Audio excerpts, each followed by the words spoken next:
What's up, everybody? Today we're going to be talking about membrane potentials. These are really important for physiology and for understanding how cells are able to send signals across their membranes and across to other cells. So this is going to be a really important building block for physiology here. After today's video, you should be able to explain what ions are and how they pass through cell membranes, identify resting, graded, and action potentials, and identify which cells have what, and describe sodium potassium ATPase pumps and know which cells have them as well. So without further ado, let's just go ahead and just start talking about what's common to all cells. So all cells are going to have cell membranes, which are electrical charges based on the distribution of ions across their membrane inside and outside. So on the inside is going to be your cytosol. That's really important to know. And then the outside is interstitial fluid. I'll also be calling that IF in later videos. These are both really common terms to know for physiology, so please kind of know that. Ions are atoms or groups of them that carry a net charge. So when you think about sodium, which is written as Na plus because of the Latin natrium, that's the word for sodium in Latin. So we have the Na and we have a plus here. This is how it's going to be written. So just kind of knowing how these molecules are going to be written down and what the charge is, where the charge is indicated in the writing, all really important stuff. The main structure of the cell membrane is going to be a 2-molecule thick lipid bilayer. Lipids don't have a charge, so that's going to mean that they don't like interacting with things that have charges. So your ions, which have positive, negative, whatever charge they have to them, these things are not going to be able to directly pass through your lipid bilayer because the lipid bilayer does not interact with charged molecules. To get around this, cells build proteins which insert themselves in these membranes and are able to transport these ions across the cell membrane. Now, you have different types of transporting proteins. You have things that take it from high concentration to low concentration, which is down the concentration gradient, and these are going to be called channel proteins. Channel proteins allow ions to travel down their concentration gradient. These can be gated, open or closed, depending on the environmental conditions and if there's a membrane potential occurring. ATPase pumps are used when ions go up their concentration gradient. So when you go from scarce to abundant, that's going to be an ATPase pump. It's going to require energy. So if you think of like a room full of people and a room connected that has very few people in it, it takes a lot of energy for the few people to go into a room that's full of people. You have to be pushing into people, doing all that stuff, right? Well, that's going to require energy to do so. But if you're going from the big crowded room to a very empty room or a very like few people are in the room, it's not going to require that much energy to squeeze through into that room. So that's kind of how these things differ.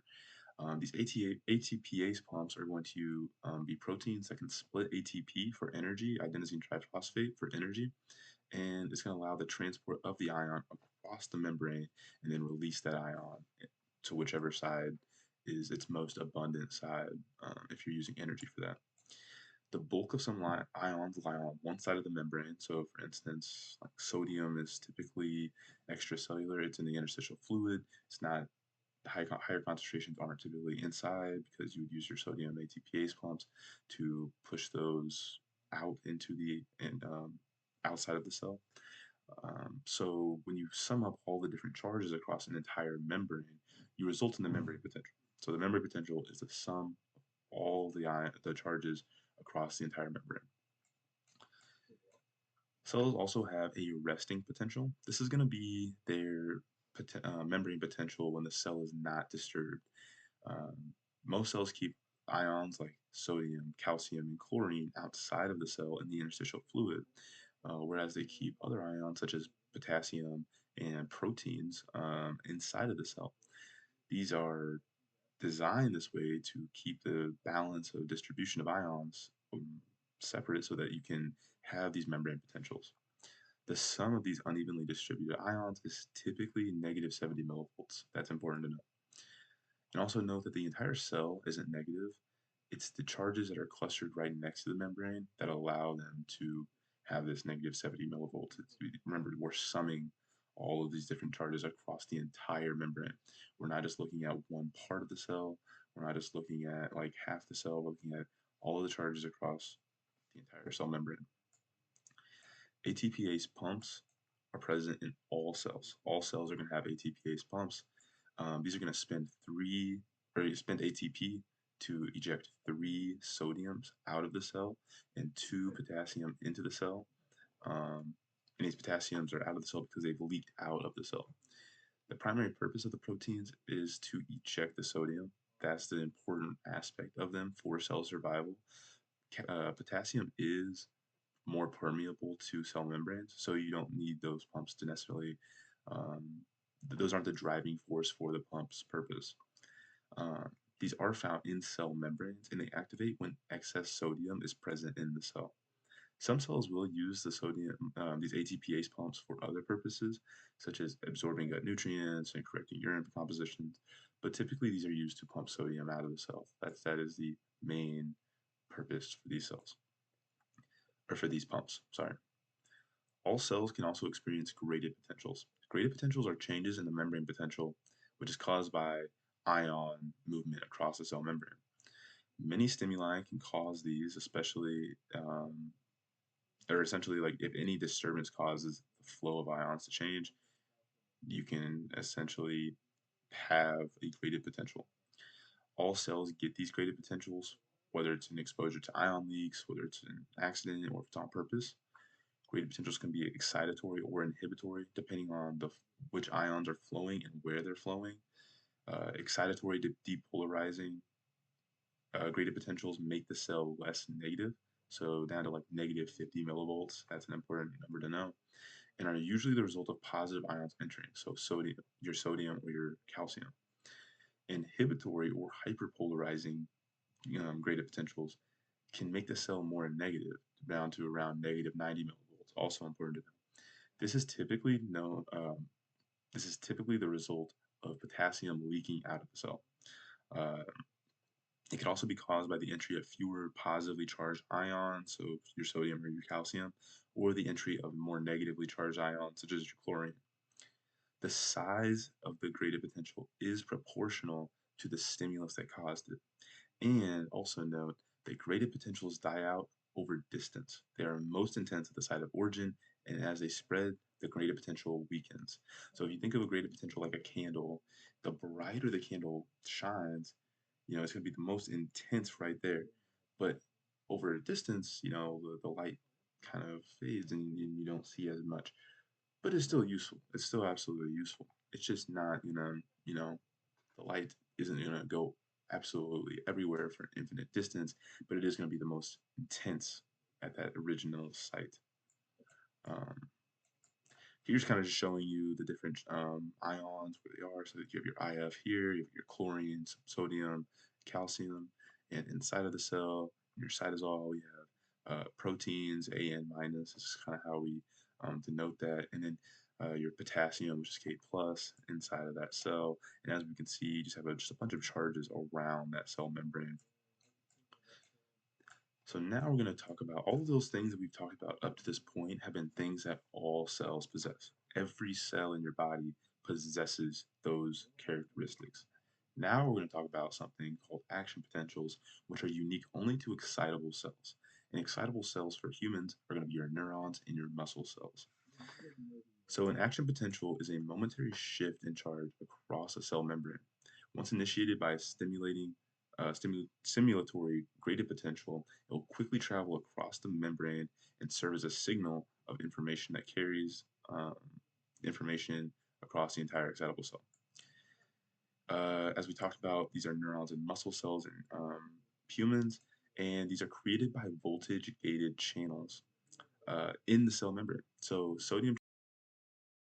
For sodium channels, I had a typo. The gates are going to open when the potential reaches minus 50 MV, not plus 50 MV, and close 1 millisecond later before having a refractory period for 3 millisecond. Then we have potassium channels, which are open when the membrane potential is at negative 50 millivolts, but this happens pretty slowly.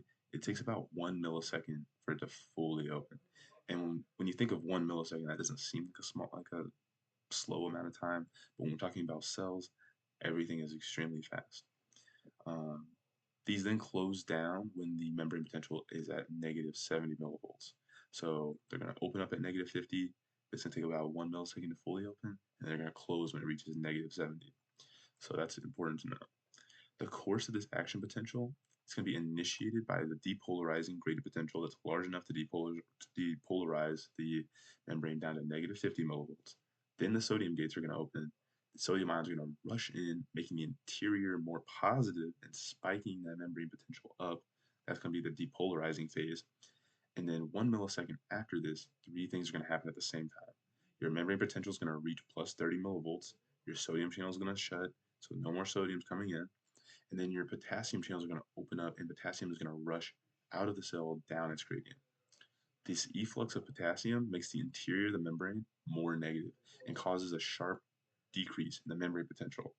Once that membrane potential reaches negative 70 millivolts, all voltage gated channels are shut and the action potential is done. The entire event is going to take roughly 2 milliseconds. So as we can see, 1 full millisecond for this thing to open is half of the time the action potential takes to even occur. So extremely slow for that potassium channel. Action potentials are spread from the point of the stimulus throughout the cell. The purpose of them is to carry a signal rapidly and at a full strength throughout an excitable cell.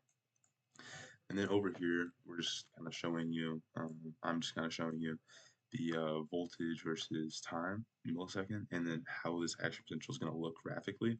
This is something that you're going to want to kind of know. So from 0 to 1 second, we're sitting at about negative 70 millivolts, right? Here is right where negative 70 millivolts. So right there. All these channels are going to be shut. Then we have the depolarizing phase. Sodium's rushing in. Boom. And then the channels are shut because we're above that plus 30 millivolts. Sodium channels are going to shut. Then we're having the potassium leave, then eventually reach this, and then all those channels are going to shut again. There's a refractory period, so the channels can't open, the sodium channels can't open, and so your cell reaches back to its resting potential, which is about negative 70 millivolts. So, how do we go to it? Okay, so let's think about this. Negative 70 millivolts is where you're going to start off because that's the resting potential, right? So we know we're going to start at negative 70, we know we're going to end at negative 70 roughly. Then we need to know about plus 30 millivolts. So we're going to go all the way up here. It's going to shoot from that. So at 1 second, we start that.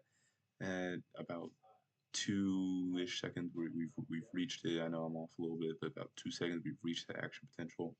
Then we have to think about the sodium or the potassium making this more negative. So the repolarization, it's going to go right back down to that negative 70. And then we have about 3 milliseconds where 1, 2, 3, where we can't open up those voltage gated channels. That's going to be a resting state. So that is graphically how we would show this. And then just kind of rehashing this, action potentials are unique to excitable cells, neurons, muscle cells. All cells have ions, all cells have membrane potentials, all cells have lipid bilayers, all cells have resting potentials at negative 70 millivolts roughly. All cells have ATPase pumps, which are going to pump sodium out, potassium in, and all cells experience gradient potentials, which are disturbances of their membrane potentials in the ions. So um, that's that. If you guys have any questions, any further things you want to be cleared up on, please feel free to comment, like the video, and subscribe, please. And have a great rest of your day. Later.